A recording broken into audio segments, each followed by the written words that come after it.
So in this video, we're going to be looking at the difference between strong and weak acids and the difference between concentrated and dilute acids, as these two phrases get often confused. Now, the first thing to mention is that acids are acids because there are an excess of H plus ions present. So the more H plus ions there are, the more acidic it is, the lower the pH. And that is an idea to keep in your mind as we talk through this. Now, the first terms we're going to look at are the difference between a dilute and concentrated acid. Now, the image that I've got on the PowerPoint here is showing the difference between dilute and concentrated in terms of a drink of juice. Now, if you've got a dilute drink of juice, you've got not much juice compared to the water, you've got more water. As your juice gets more concentrated, you've got more juice compared to the water. And in science terms, you talk about that as more of the solute, which is the stuff that's dissolved into the water, compared to the solvent, which is the water in your solution. And if we talk about that in an acid and we look at it in a particle diagram as we have done here, the acid particles are represented in pink. In a concentrated acid, there is more acid. There is a lot of acid compared to the water in the solution, and in a dilute solution of acid, there is less acid than the water in the solution. Okay, so overall, you've got more acid, therefore more H pluses, therefore a lower pH, and the substance is going to be more reactive.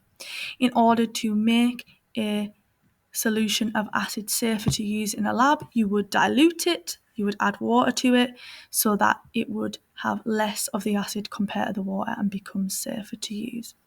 Now, this is very often confused with the terms strong and weak acid. Now, these are very different terms. Now, this goes back to when you put an acid in water, it is an ionic solution, and what it does is when you put it into water, it can split apart into its ions. Now, it can split apart into the positive H plus ions and then whatever negative ion that it is bonded with. Now, a strong acid will completely break apart into its ions. And the word here for completely break apart is dissociation. Okay, completely break apart. So HCl, which is a strong acid, when you put it into water, 100%, so every single HCl splits apart into H plus and Cl minus. Whereas when you have a weak acid, so you've got HF, only part of it breaks apart, only partially dissociates.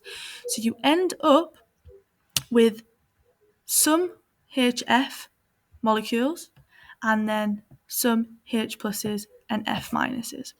And what this means is in a strong acid, you can see quite clearly in the diagram that you've got more H pluses than you do in a weak acid, even though you've put in the same amount of the acid into each one to begin with, the same concentration.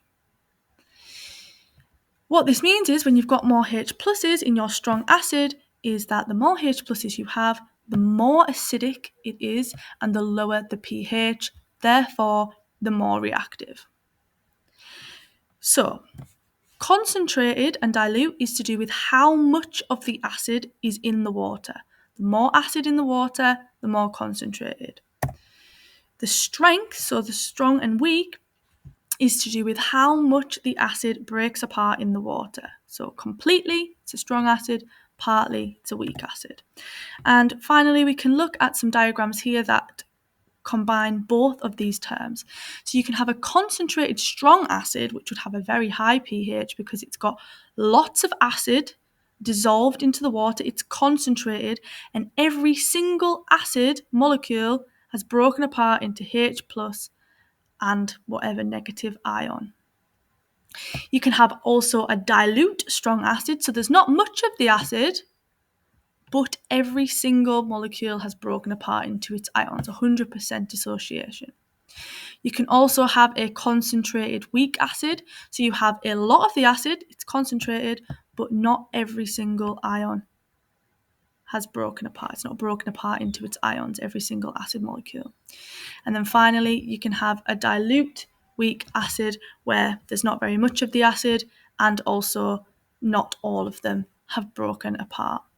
And so you can see here that a dilute strong acid and a concentrated weak acid would have the same pH because they've both got 2 H pluses. And so if you were asked a question that said, how could you, you've got a weak acid and a strong acid, how could you make them have the same pH? You could say, well, you could dilute the strong acid and you could make sure that the weak acid was concentrated.